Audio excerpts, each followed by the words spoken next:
I've been dealing with content writing and copywriting for 13 years straight, mostly freelancing, and I've been working with Odys for 3 years. And when I joined the company, I was also hired as a copywriter at first, but then things were changing. At the end of the day, I ended up dealing with partner communications, including influencer marketing, setting up cross promotions and other types of collaborations for the company. And today I'm just building myself up as my own man, providing communication consulting services. Want to attract and convert more leads? Want to learn how digital PR, branding, and SEO can establish and build your brand identity? Welcome to the Market Movers Building Brands and Links with Linkify podcast. We answer these questions and help you ramp up your brand visibility and credibility. Let's cut through the noise and make your business the talk of the town. We're your hosts, Nick and Chris. Let's get this show on the road.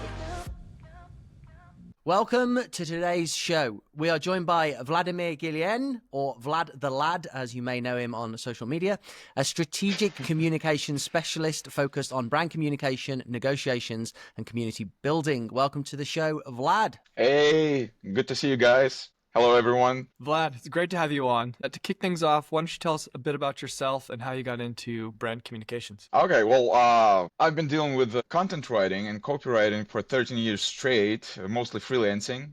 And when I don't know, this is probably not a secret. I've been working with Odys for 3 years. And when I joined the company, I was also hired as a copywriter at first. But then things were changing and I moved on to partner communications. So I figured out that all those years freelancing, working with all sorts of clients from all over the world, really taught me to talk to people and really find win-win solutions and negotiate things. So things really started moving pretty smooth at that side of things. So yeah, at the end of the day, I ended up dealing with partner communications, including influencer marketing, setting up cross promotions and other types of collaborations for the company. And today I'm just building myself up as my own man, providing communication consulting services. Yeah, so I mean, a lot of people will know you from Odys, Odys Talks. I was on the show a few times. Yeah, so but now you're on your own. But we may as well just touch on Odys, as that's where people know you from. It was a really good experience to be on the show that you hosted on Odys. It's very different to most podcasts where it was like a round table discussion. So I was wondering if you could just talk to us about the strategy behind that and why you think that worked so well. Well, at first, we started a podcast, like a really standard podcast with one guest, me hosting it, asking questions. I've been preparing like a huge set of questions, and then I was trying to go with the flow, talking to the guests, but I still had those questions I wanted and needed to ask to make it like feel structured, let's say, and it just required so much time and investment that we decided like, hey, let's try and do like a live stream type of thing and get several guests at a time and see how it goes, like to have a discussion. And the strategy was to get known people, influencers from within the community, and get their audiences join this podcast live stream type of thing. And this is the way it worked, basically. I did have some milestone questions for every conversation based on what the guests were doing. So for example, you, Chris, you were like dealing with digital PR, link building. So I had those questions on you for you. Or if it was Massimiliano Geraci, I was prepared. I had some questions about AI and new developments in ChatGPT and stuff like that. So it depended on who was on the show to get the conversation going, to make sure that those guests could talk between each other as well and discuss things, because most of the times I was there pretty much just leading the conversation rather than participating in it. Yeah. Which was a pretty interesting thing. Well, you did a great job of it, and it's a lot of fun to be a part of a discussion. I was on it about 3 times, I think. I'm interested. For me, it was always a fantastic experience, and everybody participated, and it was lively, enjoyable, valuable. You don't have to drop names, but was there ever a situation where, as a format, it didn't work, and like it was difficult to get anything going? Yeah, it really depended on once again on the guest. Really, I'm not flattering you. It's just the reality was that each and every episode you were in had a very nice flow. I mean, the guests that were on the show at those episodes were very easygoing, let's say. But there were a few cases when I had like really great experts that I've been talking to like one-on-one a lot of times, and we had very nice conversations. But when they joined the show and they had like another person or two more people in the episode, they were like staying silent and quiet and waiting for something to happen. And yeah, this was a bit of a struggle to get them going, to get them talking, to come on, guys, just let it go. Let's break the ice. So there were a few cases. I can't remember precise names. Not that I want to drop them, Yeah. but either way, there were a few cases like that. So what goes into planning this kind of style of podcast? Because you mentioned there's a lot of prep. If you're doing an interview, you've got to have all the questions, you got to do the research on the person, but there's quite a bit of coordination here. You've got to get 3 or 4 people to agree on a time to book. You got to make sure somebody doesn't drop off. You've got to have those ideas of what am I going to say to guide the conversation. What goes into prepping for one of these? One of the first steps, one of the most important steps, I think, is to get them together in one place, probably a week leading to the conversation, or at least like 3 or 4 days before that. So I was creating either messenger chats or WhatsApp chats just to say, hey guys, this is who's gonna be at the show together with you. If you have any particular ideas you want to talk about, don't be shy to share them. Go on. And most of the times, they just started talking on chat whatever they wanted about. It wasn't even necessarily about the topic of the show for that particular episode, but like just hanging out online, let's say.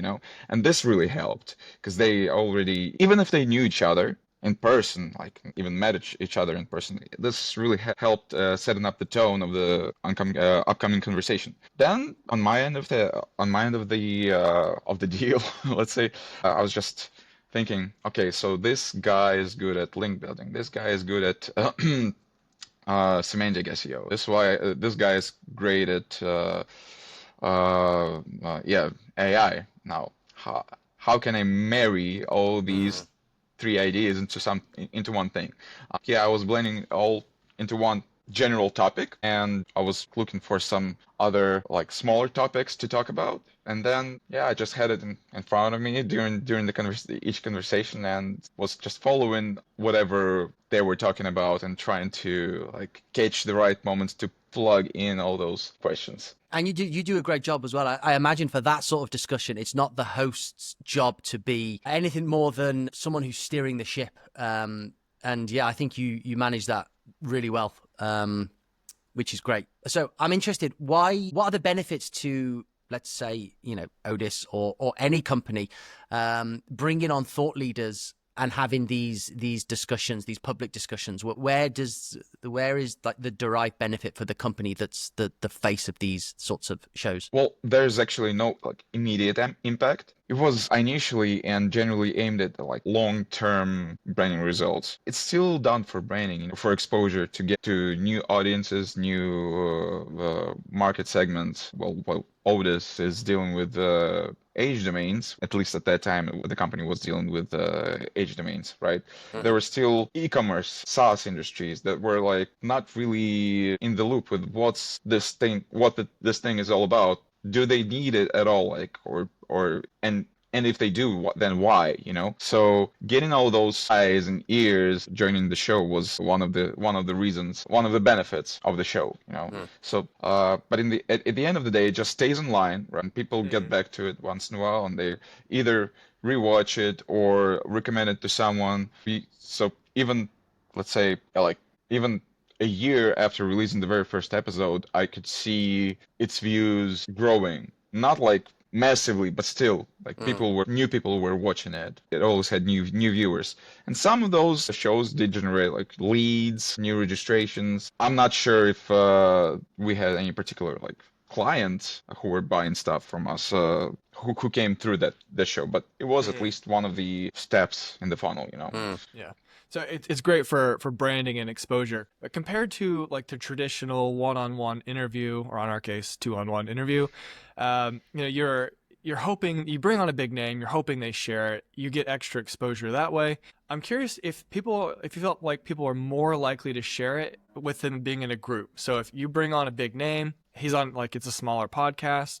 Maybe they don't share it, but what if they're on with a friend, or they're on with 2 or 3 friends, or other, names in the industry? Did that make it more likely that these guys would share the podcast or the episode? Definitely. This is one of the like biggest things when it comes to sharing, to spreading the word. Of course, for example, when I had Neil Patel on the show, I mean, it was great. Like everyone who joined the show and watched it was like, oh, hell, Neil Patel, oh, he's such a smart and cool guy.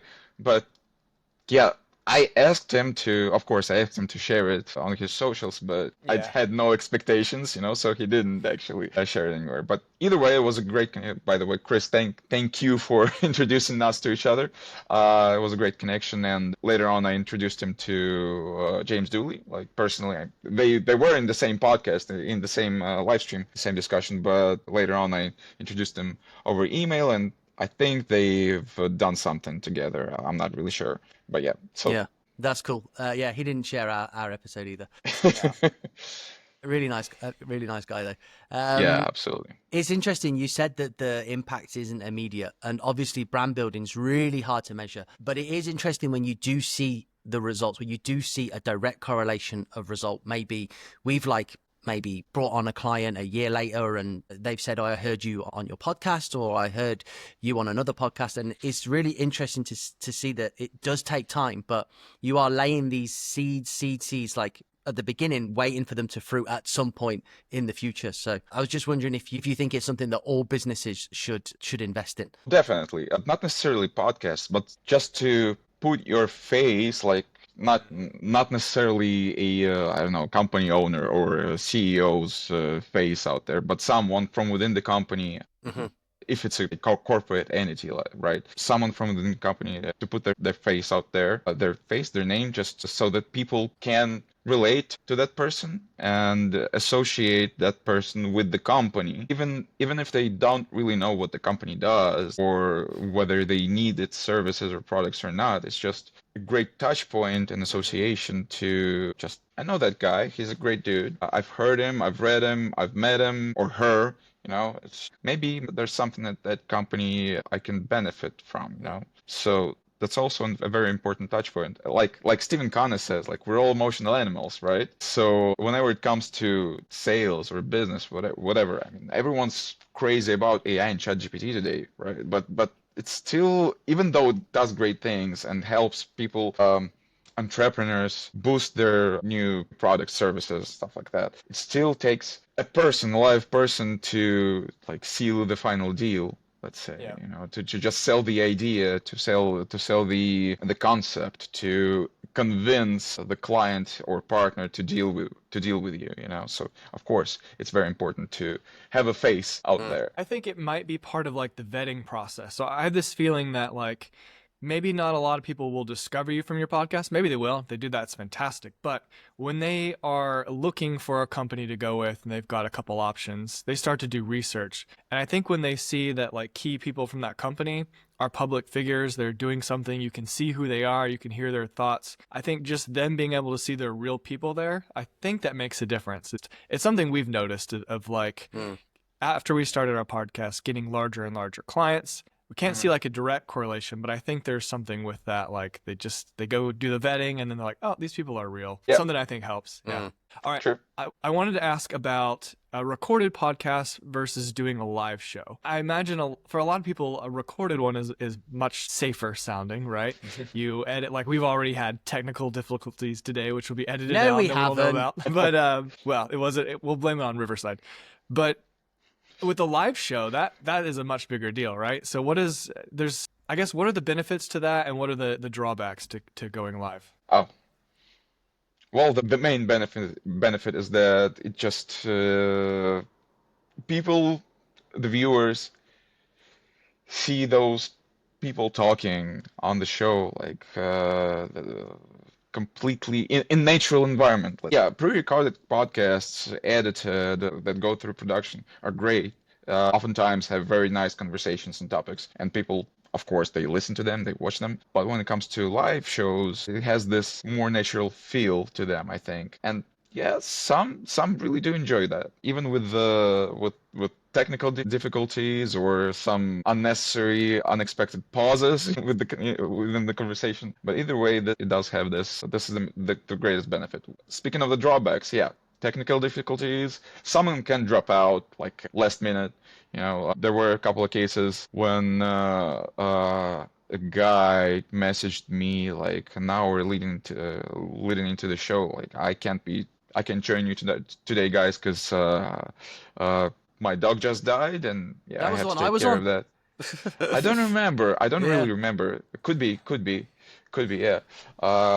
And a few more cases like that.